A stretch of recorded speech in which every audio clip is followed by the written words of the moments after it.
Hamşehriler, 2. bab. Mihray bilan Fatima vokzalda uyoq bu yoqqa minib yuradi.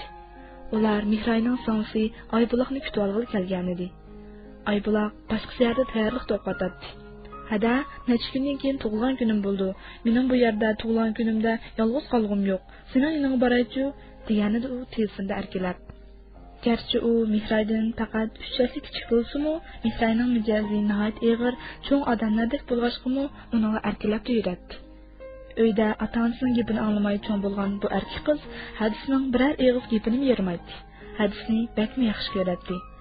Lekin Mihray singlisining yeniga kelishini zarli xolamaydi. Albatta, buning sababi bor. Mihray bilan Fatima tayyorlikda birga o'qigan savoqdoshlar bo'lib, tayyorlikning 2-yilgi bahorda Mihraymi o'rangan edi. U Fatimaga o'xshashla kichigidan tortib hech qanday islomiy tarbiya olmay cho'ng bo'lgan. Lekin uning qalbida islomga nisbatan o'zgacha bir xil muhabbat bor edi. Buni uning cho'ng hamisining ta'siridan deb esak, balkim xatolashgan bo'lmaymiz. Uning hamisi Bejondagi dangliq bir oliy maktabni bitirgandan keyin Urumchida bir yaxshi xizmat o'rniga o'rlashgan edi. Mushu mezgilda u bir hojining yolg'iz qizga ingliz tilini o'rgatib qo'yish sababi bilan doim ularning uyiga boradi. U chaqlarda Urumchida ingliz tilini biladiganlar ko'p emas edi. Bu jarayonda ularning oilasidagi quyuq islomiy muhit, nihoyat go'zal islomiy axloq uni o'ziga jalb qilib oladi. O'zini o'tmay u islomni tushunib, bu go'zal hayot yo'lida menishni tanlab oladi. Lekin uning namozi, chiroyli plashlari idora boshliqlarining ko'ziga sig'maydi. Shuning bilan hamsi xizmatdan bir xil isbot berib chiqib ketgan edi. Keyin Amerikaga o'qishga chiqdi va nihoyat taqvodor bir yigit bilan to'y qildi. Inshaalloh. Hozir bir oliy maktabda o'qituvchi bo'lib ishlaydi va nihoyat baxtli oilasi bor edi. U hammasini nihoyat hurmatlagachga, uning hamma taraflarini o'ziga ulgu qilib olgan edi. Lekin hammasining qat'iy qilman deganini qilmay qo'ymaydigan jahil mijozga singlisi bekrak barisi qilgandek edi. U mushlarni o'ylab o'tib o'z-o'ziga: "Hay, singlim islomni tushungan bo'lsa-chu, cho'qim qaltis yaxshimisidan bo'la oladi", dedi. Mihray o'rnib uyga qaytgandan keyin ota-onasining qat'iy qarshiligiga uchirdi. Albatta, ular uni urmadi. Urishga asla qo'li bermaydi. Qoshlarining uchi-tum, oxir inchik oxirlashgan, uzun qop-qora kirpiklari yo'g'on ko'zlariga soya tashlab turgan, burunlari qonsharliq, inki ushliq, lallar to'q, go'zalligiga hech gap ketmaydigan bu muloyim qizga kimni qo'l pek go'zalsin? U kichikida bir qatam qattiq og'rib qolgan bo'lib, hayotidan ayrilib qolg'ili tasli qolgan edi. Shuningdan buyon ota-onasi uni afg'onda tuflab kelotadi. Yana kelib, ota-onasining umidini yerda qo'ymay, hamma jihatda ularning yuzini yo'riq qilib kelotadi. Mayli o'rganishli bo'lsin, mayli axloq fazilatli bo'lsin, kishining qoyilligi va amroqligini qo'zg'aydigan qiz edi. Dadasi achchig'da uni qarmayli qo'ydi. Opisi vaziyatning naqadar jiddiyligini, qattiqligini, u bundoq kiyinib yursa, ularning biror minutni xotirjam bo'la olmaydiganligini aytib yolvordi. Mihray yerdan beshini ko'tarmadi. Uning javobsiz turganligini ko'rib, opisi yig'lashga boshladi. Bir kun, 2 kun, 3 kun uda unsiz yosh to'kishdan keyin u oxiri yog'liqni chiymaslikka qo'shildi. Shundoq, ba'zi chog'larda yumshoq bo'lish qattiqlikdan bakrak kishiga ta'sir ko'rsatdi. Ta'tildan keyin u yog'liqsiz holda qaytib maktabga keldi. Bu chog'da tayyorlik o'qish oxirlashib, o'zi rasmiy o'qiydigan maktabga kelgan edi. U islomning haqiqatini haqiqiy tushungan bir qiz turib, avratlar uch holda mushundoq yuraverishga chidasinmi? Yelimi ta'til jarayonida sarang bo'lib qolayli dedi. U endi yog'liqni beshidan bir minutmi ayirmaydi. U qat'iy iroda bilan yog'liqni qaytadan beshiga soldi. Bir yildan buyon ta'tillarda u uyiga qaytmadi. Endi 2-yil o'qish boshlanib uzun o'tmayla singlisi uni ko'rgili kelmoqchi. Albatta, u singlisi nihoyat sevgan edi. Uning bilan ancha-muncha urushib qo'ydigan, lekin birdandan keyin kechirim so'rab erkalaydigan singlisi uning dunyodagi eng yaqin odam edi. Shug'unisi, singlisi uydagilarga o'zining yana qaytadan o'ringanligini deb qo'yishchu. Ota-onasi yana xafa bo'lib ketarmi? Lekin ular baribir biladi. Bundan hamon qochib qutula olmayman. "Hada, mana men." Orqa tarafdan singlisining to'lg'an ovozi kelyotdi. U singlisi bilan quchoqlashib ko'rishdi. Singlisi rastli baxtli sevgan edi. Ondan taksiga chiqib maktabga qaytdi. Singlisining burun quchoqlari tugab, yuvashlab qolgandek edi. U Mihrayga xuddi tunji qitim ko'rishgan yot odamga qaragandek tortinibgina kulimsirab qaraydi. Qandaq bək xalit ko'rinatamdiman, dedi Mihray singilsiga qarab kulimsiragunicha. Nədikini pəriştiga o'xshash go'zal ko'rinayotsiz. Men ömrümdə bundaq go'zal qizni ko'rib baxmagan. Uyga qaytgan cheg'ingizda yog'liq chekiningiz bilan ishdan ketib ekansiz. Bundaq kiyinganingizni tunji qatim ko'rishim. Rasli bək chiroyli bo'lib ketibsiz. Mening kiyigim kelyotidi. Mihray singilsining bundaq kiyinishiga yo'l qo'ya olmaydi. Jamiyatda bundaq kiyinishning haqiqiy ma'nosini bilmaydi kiyinib olib, pok muslimalarning hijobning hurmatini to'kayotgan qizlar oz emas. U singilsining hech nimani tushunmay turibla bundaq kiyinilishiga, bilib bilmay shundaq ishlarni sodir qilib qo'yishiga u qandoqmi qo'shilsin? Aldirmang, siz kichik vaqti bor. Hada, men xristianlarning kitoblarini o'qidim. Nima? Mihrayning ko'zlari hayronlikdan chaqchib ketdi. So'ramsiz, undaq kitoblarni o'qib nima qiladingiz? İngilis fakultetidagi xansa o'quvchilarining o'qib tushunish iqtidorini oshiradigan kichik kitoblaringlar bo'lsa beringlar desam, hisobli xristianlarning kitoblarini beribdi. Hada, yodingizdami, ilgari menga din to'g'riliq so'zlasangiz, men biologiya fanining taraqqiyoti, tadris taraqqiyot nazariyasining to'g'ri ekanligini aytib, qoyil bo'lmagan edim. Dinga zalil qiziqmaydim. Shu kitoblarni o'qib, nimishqir qiziqib qoldim. Mihray ilgari singlis ikkisining o'rtasida bo'linib o'tgan suhbatlarni esiga oldi. Aybuloq hadisni ota-onasining oldida qo'g'dab turadi. Dadisi, seni ko'zim ko'rmasin, sirtga uyga chiqish bo'lma, yotoq uyingda o'tir deb xafa bo'lganda, amsi menimi ko'zingiz ko'rmasin, menmi sizga qaramayman, menmi yotoq uyimdan chiqmayman deb hadis taraf turgan edi. Hamish uningga tasalli berib turadi. Lekin hadisning nimish ota-onasi bilan shuncha tirkishganligini tushunmaydi. Hada, nima qilsiz buncha jafo tortib, ota-onam ranjidi, namoz o'qimiz nima bo'pti, shuni deb buncha ola jafo tortish ketamdi. Hech qisi yo'q, degani Mihray noit tuvan ovozda. Buni jafo deyil bo'lmaydi. Ayni chog'da sahobalar texnik cho'ng mushkulotlarga uchragan ekan. Voy, haqqanda chiqishsiz nima imkoningiz? Singilsining gaplarini anglab Mihrayning kulgisi keldi. Tova, dunyo qarashining o'xshamasligi insonlarda qandoq cho'ng farqlarni keltirib chiqardi ha? Yana ko'ngli yerim bo'ladi. Uning urug' tuqqanlari orasida uni qilchilik tushunganlarmi yo'q. Lekin bugun singilsi xristianlarning kitobini o'qib qiziqib qoldim deydi. Bu hammadan ichini siqishqu. Mayli u diniy ahkomlarga rioya qilmasimi, faqat o'zining musulmonlar desa, hamon bir kuni inshaalloh u singilsining qo'lidan tortib olaydi. Amdichu, agar singilsi xristian bo'lib ketsa, qandoq bo'ladi? U mangulik do'zax azobiga mahkum bo'ldi-ku. Aybuloq, xristian dinining nimasiga qiziqib qoldingiz? Hada, men xristian diniga qiziqib qolmadim. Men ularning kitobini o'qib, talamda o'tmagan bir qancha yerlarni yozilib, sizni so'rab baqay deb kelgan. Siz anglab turing ha? Qarang ada, olamning yaratilishida mundaq mazmunlar bor ekan. Xudo birinchi kuni osmon yaratdi, ondan uning nihoyat yaxshi ekanligini ko'rdi. Deganlik mazmunda. Undaqda Xudo agar rostla hammaga qodir bo'lsa, xristianlarmi Xudoni hammaga qodir deb sifatlaydi. U yaratishdan ilgari o'zining nima yaratayotganligini, uning yaxshi yoki yomonligini bilmamdi. Acaba Xudoning ishlarimi taqdirning ilkidimi? Aybuloq shuningdek savollardan 18ni so'radi. Deysa, kitobni yarmigacha o'qib, pek bema'ni chiqib ketibdi va davomini o'qib kelmabdi. Xristian dini to'g'risida jiq ma'lumotim yo'q. Ularning nimalarni deydiganligini aniq bilib ketmayman. Lekin siz so'ragan mazmunlarga men islomning ko'z qarashi bo'yicha javob berib baqay. Qanday anglab beqing, qaysi xil qarashni aqlingiz beklar qabul qilgan. Bo'ladi ada, men bularning kitoblarini o'qigandan keyin nima uchun shunday qo'layotgan gaplarga dunyoda shuncha ko'p odam to'g'ri deb e'tiqod qilgandi deb hayron qoldim. Ondan undaqda bizning dinimiz qandoq dindir deb o'yladim. Dinimiz to'g'risida jiqroq narsa bilgim keldi. So'ng bu yerga tug'ilgan kunni bahona qilib, sizning savollarim javob topay deb kelgandim. Uning so'zlarini anglab, Mihray nihoyat hayajonlanib ketdi. Bu 2 yildan beri u anglagan eng suyimli so'z edi. U darhol qo'llarini duoga ko'tardi. Ey Allah, singlimni hidoyat qilg'ayla. Ey Allah, singlimni hidoyat qilg'ayla. Ey Allah, singlimni hidoyat qilg'ayla. Sizlar hidoyat qilganni hech kim ozdira olmaydi. Sizlar ozdirganni hech kim hidoyat qila olmaydi. Sizlarning yordamlari bo'lmasa, bizning qo'limizdan hech ish kelmaydi. Hada, yana bir gap bor edi. Siz meni ahmoq deb zangli qilarsizmi deb qo'rqima. Dang bo'ldi. Men sizni qachon zangli qilib boqqan?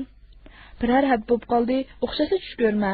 Eshik derazalari yo'q bir uyda turg'udakma, uyning usti tarafidagi to'nglikdan nihoyat kuchli bir nur tushib turg'udak. Men dal shu nurning ostida uchamda oppoq kiyimlar bilan namoz o'qiyotgudakma. Uyg'onib hayronlik qoldim. Men umrimda namoz o'qib boqmasam, bu qanday ishdi deb. lekin yana o'xshash tush ko'ryapman. Mashallah, mashallah. Mehray xo'shalligidan nima qilarini bilmayli qoldi. Ko'zlaridan yoshlari taromlab to'kilmoqda edi. U Rabbiga bo'lgan hamdlar edi. Rabbining duoni qabul qilg'ich ekanligiga, mushkulotlarni oson qilg'ich ekanligiga hamda etib to'kilayotgan yoshlar edi. Aybuloq hadisning yonida 3 kun turdi. 4-kuni yep-yangi bir qalb bilan maktabiga qarab yurib ketdi. Hada, bu muhitdan pek zerikdim. Men uchun duo qilib, Allohdan menga yaxshi imon berishni tilab qo'ying. Men chekinib ketarmanmi deb anjirab ketyapman. Xittingiz o'qib bo'libla Qur'on Karimni ochdim. Ochqinim dal tulanlik oyatlar bo'lib chiqdi. Bir mushkulotdan keyin bir osonlik bor. Haqiqatanmi bir mushkulotdan keyin bir osonlik bor. Singlim ozroq birlashib bering. Alloh xolsa hammasi yaxshi bo'lib ketadi. Ular ko'pincha xat orqali paranglashadi. Chunki xatda o'ylaganlarini texnik erkin bayon qila oladi. Hada, men voleybol musobaqasida bizning fakultetning komanda boshlig'i bo'ldim. Hada, biz musobaqada maktab bo'yicha 2-chi bo'ldik. Hada, men ingliz nutq so'zlash musobaqasida qatnashdim. Maktab bo'yicha 3-chi bo'ldim. Har qatim singlisini xat topshirib olganida Mehray cheksiz xushallik cho'madi. Uning singlisi har jihatda talantli qiz edi. O'tir maktabda o'qiyotgan chog'ida yozgan asarlari gazet jurnallarda e'lon qilinib turadi. Mayli darsi bo'lsin, mayli tantarbiyada bo'lsin, maktab bo'yicha o'quvchilarning oldi edi. Ayni chog'da Mehray, agar singlim islomni tushungan bo'lsa, haqiqiy muslimadek yashagan bo'lsa, qonchilagan odamlarga ta'sir ko'rsatadi deb umid qilgan edi. Mana endi Alloh uning tilaklarini amalga oshirib berayotgan edi. Aradan yana bir yilga yaqin vaqt o'tib, singlisi tayyorlikni bitirib, uning yaqin shahardagi oliy maktabga o'qishga keldi. Mehray ta'tilda yana qaytmagan edi. U singlisini kutib olish uchun singlisi o'qiydigan shaharga keldi. Osh kuni poyezd istansida Mehrayning singlisini ko'rib, qanchalik hayajonlanganligini tasavvur qila olmaysiz. Beshida ko'kish yog'liq keyniga serilib, chechining yerimi o'chib qopti. Ustisida qora rangli padishlar chapani. Ayni chog'da singlisi opasiga jidal qilib yurib, bu chaponni yetli qilib olgan. Ostida uzun padishlar raxtidan tikilgan yopka, putida tantarbiya oyiqi. Mayli uning uchsizgi kiyimlar bir muslima qizga nisbatan ancha muvofiq bo'lmasa-mu, u o'rangan edi. Birinchi qadamni tashlagan edi. Alloh xolsa, endi barbara yaxshi bo'lib ketadi. Barbara yaxshi bo'lib ketadi. Mehray uni ko'ribla uning qarab etildi. Lekin Aybuloq bo'lsa, hadisiga qarabmi qo'ymay, oldiras holda yog'liqini tuzashtirmoqda edi. Mehray uning oldiga kelganda, yog'liqini tuzab kelgan bo'lsa-mu, manglay saslari yog'liqning oldidan chiqib qolgan edi. Assalomu alaykum. Va alaykum assalom ada, dedi u cho'ngdab so'zlab. Asli maktab kelib o'rnaman deb, birinchidan yog'liq bilan yo'qsitib olgandim. Poyezd turib o'ylab baqsam, mening avratlarim o'chib qolgan holatimni bir odam bo'lsa-mu azroq ko'rsa ekan. Shunga maktabga mushundaqli baray deb poyezdda o'rnab oldim. Bo'ptimi? O'tgan qatim ko'rishganda ularning orasida bir parda shakllanib qolgandek edi. Mana amdilikda u parda butunlay g'oyib bo'lib, burunqidek, yo'q, burunqidan necha hassa yaqin hamshirlarga aylangan edi. Chunki ular hozir faqat qon qarindoshlar emas, yana diniy qarindoshlar edi. Uyga qaytganda namoz o'qiyotganligimizni ko'rib, dadam opam bir nim demidimi? Demay qolamdi, bir kuni uyda tomoq etayotsam. Nima? Siz tomoq etdingizmi? Dedi Mehray uning so'zini bilib kulganicha. Chunki Aybuloq kichigidan ota-onasiga erkalab cho'ng bo'lgan, opasi uni uy ishlariga qilish emas, hatto tas xalabdi paypoqlarini o'zi yuvib bergili. Uning tomoq etdim degani Mehrayga baxtli qiziqarlik tuyulgan edi. Albatta, Alloh bizni ota-onaga yaxshilik qilishga buyurgan. Endi kelib sizni bilsiz, opam kunduzi doktorxonada bak yerib yurdi. Shunga dadam opam ishdan kelguncha qilolganimcha tomoq tayyorlab turatdim.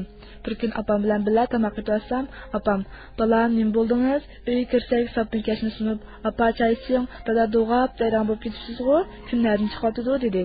Men, "Apa, rasul aytinga, qizingiz yaxshi bo'lib ketibdimi?" desam, "Ha" dedi. Alloh bizni ota-onamizga yaxshi qilish buyuribdi-kan desam, chiroyi unib ketdi. Kechda yotoq uyda to'rga chiqibsam, opam sirtdagi uyda dadamga, "Endi kichkimi cho'ngini do'rab, og'zidan Allohni tushirmaydigan bo'lyapti. Bu bolalarni qandoqmi qilamiz? Endi qattiqroq chora qo'llanmasak, bular patqoq ketib ketaverdi" da'vatidi. Әтісі чамаданын ақтырып, жай намаз və namazlıq kiyimlərini ilib apdı. Namaz oxuğucu bəq qınaldım. Namaz oqay desəm bir iş deyib qoydu. Namazlarınızı to'liq o'qigansiz? Albatta, akşamı qo'ng'iroq soat tayyorlab qo'ysam, opam uyg'un ketadiga, shunlar uxlag'icha saqlab, xuftan o'qib olaman. Yana birdan kitob o'qisam yoki boshqa ish qilsam, bomdod vaqtim bo'lib qoladi. Ondan bomdodni o'qib olaman. Boshqa namozlarni ular ishga ketganda o'qidim. Shanba ba'zi namozlarni amalsiz qazo qildim.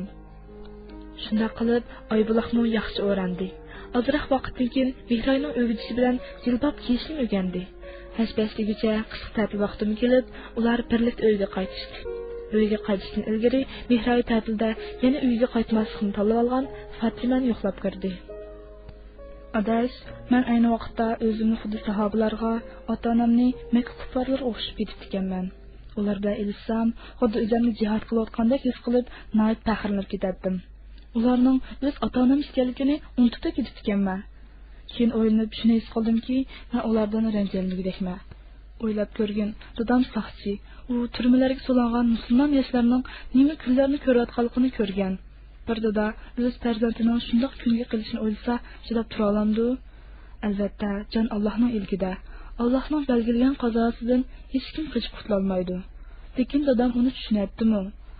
Qara, dadam hozir 3 yil bo'lay dedi, menga qarmaydi. Men dadamning shuni tushunish fursatini yo'q qilib ketdim. Uyga qaytgandan keyin mayli nimalar bo'lmasin, ota-onam bilan javoblashma. Ularni ta'sirlantirishga tirishqin.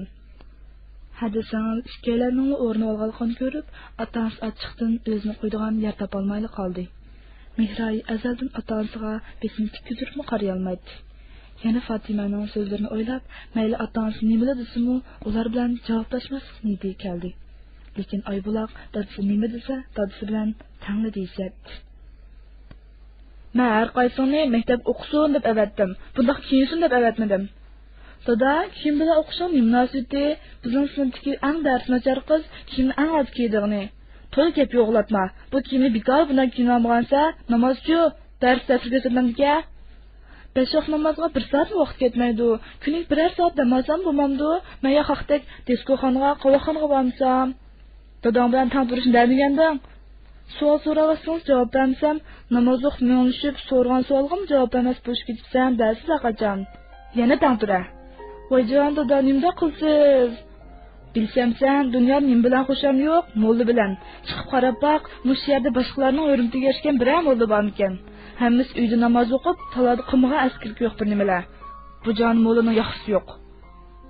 Hadisaning ishkilisi nima deyishini bilolmay turib qoldi.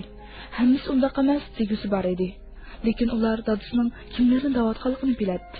Dadasiga shundoq kishilarning bergan ta'siri haqiqatan bek nachar edi. Uni biror 2 kunni butunlay yo'q qilib etish mumkin emas. Buni ular burundan tartib yaxshi biladi. Bu qitim yo ishkilering av besonkin elib, ikkinchi yolg'iz chigmayman deb va'da bermoqsan.